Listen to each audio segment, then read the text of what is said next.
नमस्कार, आप देख रहे हैं बोले भारत और मैं हूं शांता सिंह। क्या अमेरिका अपने डॉलर से भारत में तख्ता पलट करना चाहता था? क्या अमेरिका की साजिश कामयाब हो जाती तो भारत में नरेंद्र मोदी की सरकार नहीं बचती? क्या ट्रंप से पहले ये गहरी साजिश बहुत तेजी से रची गई थी, जिसे मोदी सरकार के खिलाफ माहौल बनाने के लिए डॉलर के डॉलर पंप किए गए थे? आज हम इसी साजिश की सच्चाई की पड़ताल करेंगे कि आखिर अमेरिका के राष्ट्रपति डोनाल्ड ट्रंप को यह खुलासा क्यों करना पड़ा कि अमेरिकी पैसे से भारत में तख्ता पलट की साजिश की गई, भले ही लोकतांत्रिक तरीके से ही सही।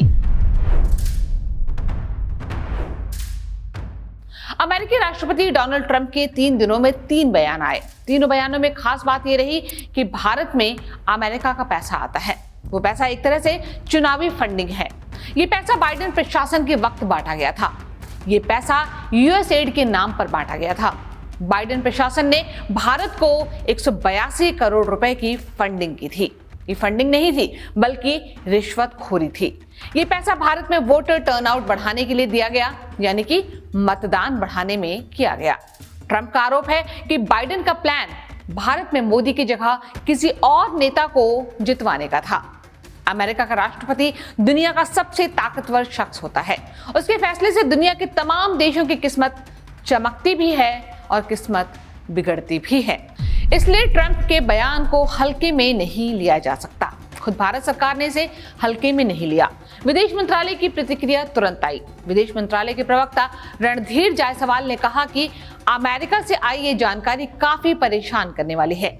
इससे भारतीय चुनाव में विदेशी दखल को लेकर चिंता बढ़ी है। हम इस मुद्दे की जांच कर रहे हैं। इस समय इस मामले में कुछ भी कहना जल्दबाजी होगा। उम्मीद है जल्दी ही हमें इस पे कोई अपडेट मिलेगा। विदेश मंत्रालय कूटनीतिक मर्यादाओं में बंधा है, लेकिन चुनावी और दलगत राजनीति के सामने ऐसी मर्यादाओं का कोई बंधन नहीं है। इसलिए बीजेपी और कांग्रेस दोनों ही एक्टिव हो गए। बीजेपी ने साजिश की कड़ियों को जॉर्ज सोरोस से जोड़ा।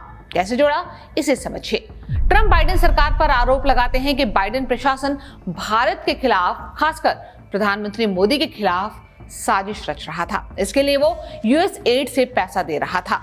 प्रधानमंत्री मोदी के खिलाफ अमेरिकी उद्योगपति जॉर्ज सोरोस भी लगातार साजिश करते रहे। हिंडनबर्ग रिपोर्ट में उद्योगपति गौतम अडानी की कंपनी पर लगाए गए आरोप से सोरोस की कड़ियां जुड़ी। एक रिपोर्ट के मुताबिक सोरोस के एनजीओ ओपन सोसाइटी फाउंडेशन को United states agency for international development यानी कि यूएस एड से पैसे मिलते रहे थे, लेकिन ट्रंप ने सोरोस को मिलने वाले यूएस एड के पैसे रोक दिए। साथ ही सोरोस के खिलाफ उनकी नाराजगी सामने आ गई। अब खबर है कि सोरोस का एनजीओ अपना बोरिया बिस्तर समेटकर ब्रसेल्स भाग गया।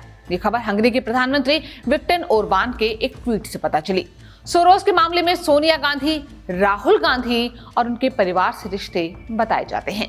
सोरोस के एक संगठन forum for democratic leaders in Asia Pacific यानी कि FDLAP फाउंडेशन की एक सह अध्यक्ष सोनिया गांधी भी हैं। ये वही संगठन है जो कश्मीर को भारत का हिस्सा नहीं मानता। अब आप समझ सकते हैं कि सोरोस क्यों भारत में मोदी सरकार के खिलाफ एक्टिव रहते हैं, बल्कि इससे वो भारत विरोधी गतिविधियों को न सिर्फ संरक्षण देते हैं, बल्कि भारत के खिलाफ साजिशों के सूत्रधार भी बनते हैं। इसलिए आप बीजेपी की आईटी सेल के प्रमुख अमित मालवीय के एक्स पर लिखे इस पोस्ट को पढ़ेंगे तो सारी क्रोनोलॉजी समझ में आ जाएगी।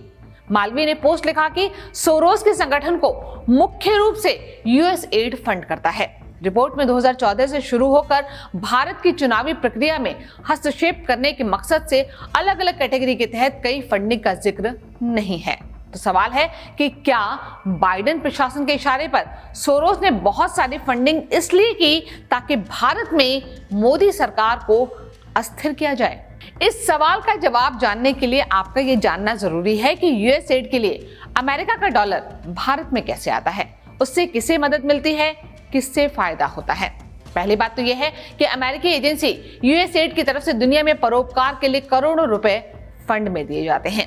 भारत में पैसा लोकतंत्र को मजबूत करने, चुनाव को बढ़ावा देने, नागरिक हिस्सेदारी बढ़ाने जैसे कार्यक्रमों के नाम पर पहुंचता है और ये पैसा मिलता है भारत में तमाम गैर सरकारी संगठनों को, सिविल सोसाइटी समूहों को और कई राजनीतिक पार्टियों को भी। और ये पैसे चुनाव में रैलियों, घर घर प्रचार से लेकर चुनावी वर्कशॉप तक में खर्च किए जाते हैं। अब आप देखिए कि देखने में ये सब सामान्य प्रक्रिया लग रही है। अगर लोकतंत्र की मजबूती के लिए पैसे खर्च हो रहे हैं तो इसमें किसे ऐतराज हो सकता है, लेकिन ये सब जितना आसान दिख रहा है उतना तो बिल्कुल भी नहीं है। यानी कई बार साजिशें सामान्य दिखने वाली घटनाओं के भीतर ही छुपी रहती हैं। फिर डोनाल्ड ट्रंप ने जो कुछ कहा वही बात अमेरिका में विदेश मंत्रालय के पूर्व अधिकारी माइक बेंच कह चुके हैं। माइक बेंच ट्रंप के पिछले कार्यकाल में विदेश मंत्रालय के अधिकारी थे जो साइबर सिक्योरिटी और इंटरनेट पॉलिसी देखते थे। 10 फरवरी को एक ट्वीट में बेंच ने जो कुछ कहा उसका मतलब ये है कि अमेरिका ने विभिन्न देशों की राजनीति में दखल देने के लिए कई रणनीतियों का इस्तेमाल किया है। बेंच के मुताबिक मीडिया प्रभाव, सोशल मीडिया, सेंसरशिप और दूसरे आंदोलनों को आर्थिक मदद पहुंचाकर अमेरिका ने भारत, बांग्लादेश समेत कुछ देशों की राजनीति को प्रभावित करने की कोशिश की। बेंच का तो यहां तक कहना है कि अमेरिका की तमाम एजेंसियों ने चुनावों को प्रभावित करने और सरकारों को अस्थिर करने की भी कोशिश की। और जो सबसे अहम बात बेंच कहते हैं वो ये है कि 2019 में भारत के लोकसभा चुनाव में भी दखल देने की कोशिश हुई। अब 10 फरवरी को ही बीजेपी सांसद निशिकांत दुबे ने लोकसभा में सवाल उठा दिया। इसमें सोरोस और कांग्रेस के संबंधों पर सीधे और तीखे आरोप थे। धन्यवाद सभापति महोदया। मैं आपके माध्यम से इस देश का ध्यान बड़े ही महत्वपूर्ण विषय की तरफ आकृष्ट करना चाहता हूं। अभी अमेरिका में सत्ता परिवर्तन हुआ है। माननीय राष्ट्रपति ट्रंप बैठे और उन्होंने यूएस एड जो है वो कंप्लीट बंद कर दिया। इस आधार पर बंद कर दिया कि यूएस एड वर्षों से केवल भिन्न भिन्न सरकारों को गिराने के लिए ही अपना पैसा खर्चा करती है। और उसने जो आंकड़े दिए हैं वो बहुत ही महत्वपूर्ण है देश के लिए। मेरा कुछ सवाल है इस देश से और विपक्ष की जितनी पार्टियां हैं उससे।